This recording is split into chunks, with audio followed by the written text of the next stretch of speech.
अब मैं आपको हरि प्रबोधनी एकादशी देवोत्थान यानी देव उठनी एकादशी व्रत का महत्व सुनाता हूँ।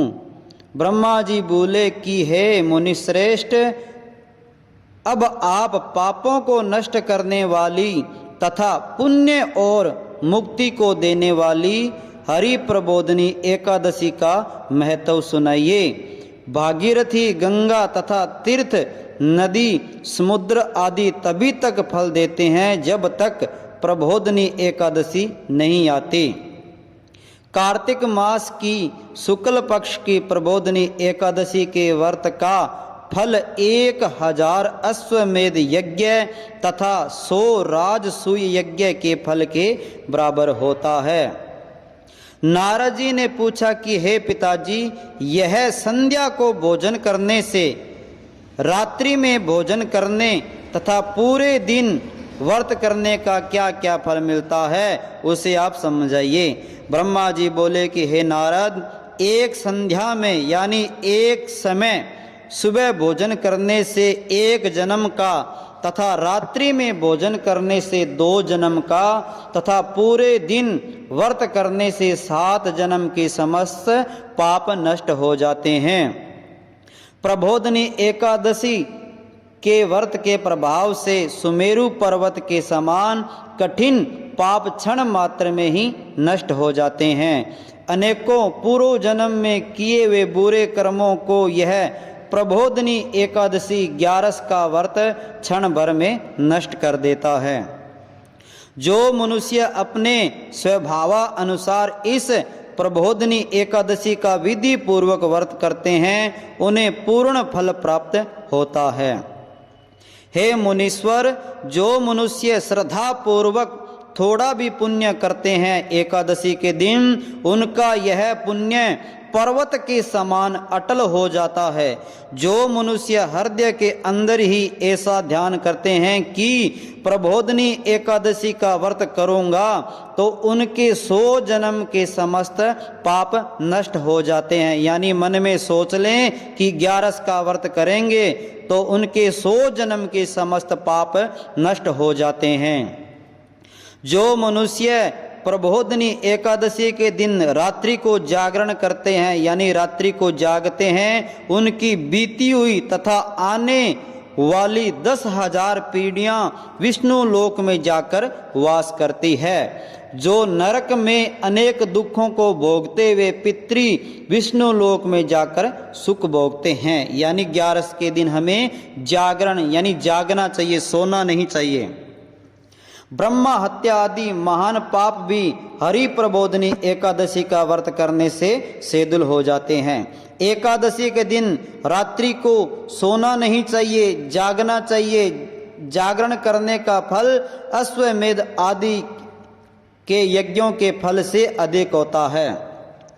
समस्त तीर्थों में जाने तथा गौ, सोना, भूमि आदि का दान का फल कार्तिक मास की शुक्ल पक्षी प्रबोधनी एकादशी के रात्रि के जागरण के फल बराबर होता है।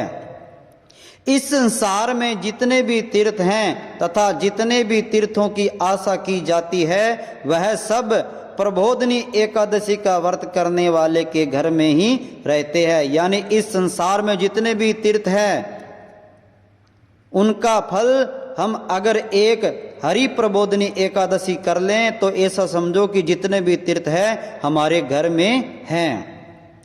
जो मनुष्य इस एकादशी के व्रत को करता है, वह योगीवान योगी, तपस्वी तथा इंद्रियों को जीतने वाला होता है, क्योंकि वह एकादशी भगवान विष्णु को बहुत प्रिय है। जो यह एकादशी है हरि प्रबोधनी देव उठनी एकादशी भगवान विष्णु को बहुत प्रिय है। इसके व्रत के प्रभाव से कामिका, वाचिका और मानसिक पाप हमारे नष्ट हो जाते हैं। इस एकादशी के दिन भगवान की प्राप्ति के लिए दान, तप, यज्ञ, होम आदि करते हैं और उन्हें अक्षय पुण्य मिलता है। प्रबोधनी एकादशी के दिन भगवान की पूजा करने से बाल, यौवन, वृद्धावस्था के समस्त पाप नष्ट हो जाते हैं। यानी हमारे जो तीनों जवानी में पाप किए, वृद्धावस्था में हमने पाप किए, वो सारे के सारे पाप हमारे नष्ट हो जाते हैं इस एकादशी को करने से।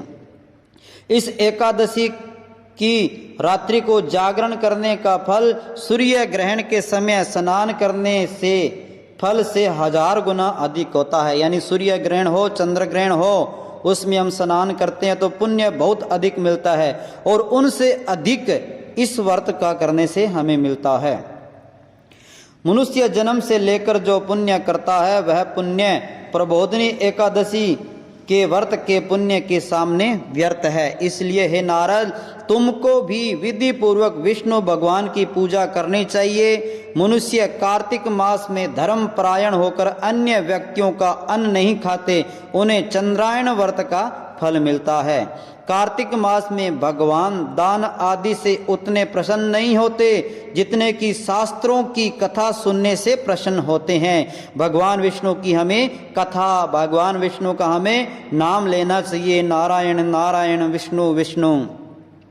कार्तिक मास में जो मनुष्य भगवान की कथा को थोड़ा बहुत पढ़ते हैं, सुनते हैं, उन्हें 100 गौ के दान फल मिलता है।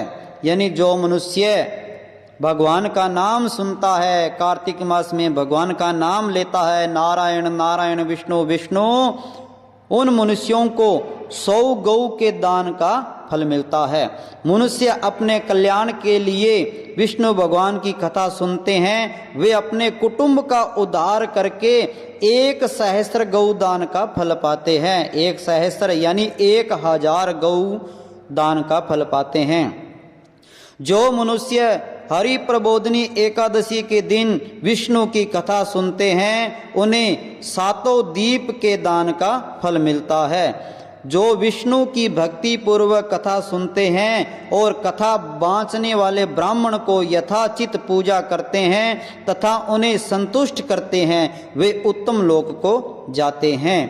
इस पर नारद जी बोले, हे ब्रह्मा, अब आप एकादशी के व्रत का विधान कहिए और कैसा व्रत करने से कौन सा पुण्य मिलता है वह भी समझाइए। ब्रह्मा जी बोले, हे नारद जी, इस एकादशी के दिन मनुष्य को ब्रह्मा मुहूर्त में उठना चाहिए और नदी, तालाब, कुआं आदि पर स्नान करके व्रत का नियम ग्रहण करना चाहिए। उस समय भगवान से विनय यानी प्रार्थना करनी चाहिए कि हे भगवान, आज मैं निराहार रहूंगा और दूसरे दिन भोजन करूंगा, इसलिए आप मेरी रक्षा करें। इस प्रकार विनय प्रार्थना करके भगवान की पूजा करनी चाहिए और उस रात्रि को भगवान के समीप गीत, भजन, बाजे गाने करने चाहिए और कथा आदि से व्यतीत करनी चाहिए। प्रबोधिनी एकादशी के दिन कृपणता को त्याग कर बहुत से पुष्प, फल, अगर, धूप आदि से भगवान हरि नारायण की आराधना करनी चाहिए। शंख के जल से भगवान को अर्घ देना चाहिए और इसका समस्त तीर्थदान आदि से करोड़ गुना फल अधिक होता है। जो मनुष्य पुष्प से भगवान की पूजा करते हैं, उनके सामने इंद्र भी हाथ जोड़ता है। कार्तिक मास में जो बिल्व पत्र से भगवान की पूजा करते हैं, उन्हें अंत में मुक्ति मिलती है। कार्तिक मास में जो मनुष्य तुलसी जी से भगवान की पूजा करता है, उसके 10,000 जन्म के समस्त पाप नष्ट हो जाते हैं।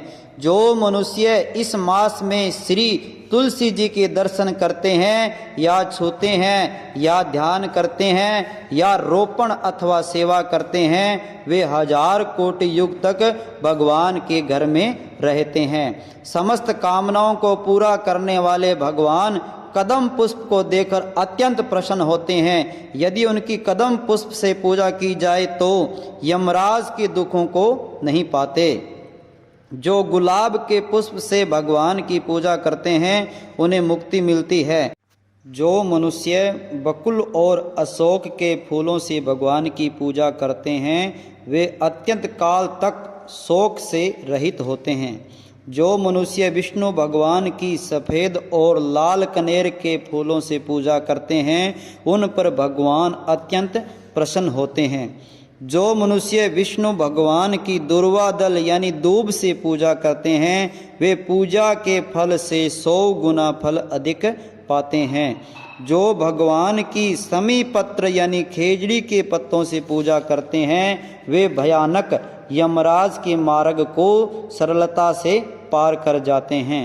जो मनुष्य चंपक पुष्प से भगवान विष्णु की पूजा करते हैं वे आवागमन के चक्कर से छूट जाते हैं। जो मनुष्य स्वर्ण का बना हुआ केतकी पुष्प भगवान पर चढ़ाते हैं उनके करोड़ों जन्म के पाप नष्ट हो जाते हैं। जो मनुष्य भगवान के पीले और रक्त वर्ण यानी लाल कमल के सुगंधित फूलों से पूजा करते हैं उन्हें श्वेत दीप में स्थान मिलता है। इस प्रकार रात्रि में भगवान की पूजा करके प्रातःकाल शुद्ध जल की नदी में स्नान करना चाहिए और स्नान करने के पश्चात भगवान की पूजा करनी चाहिए।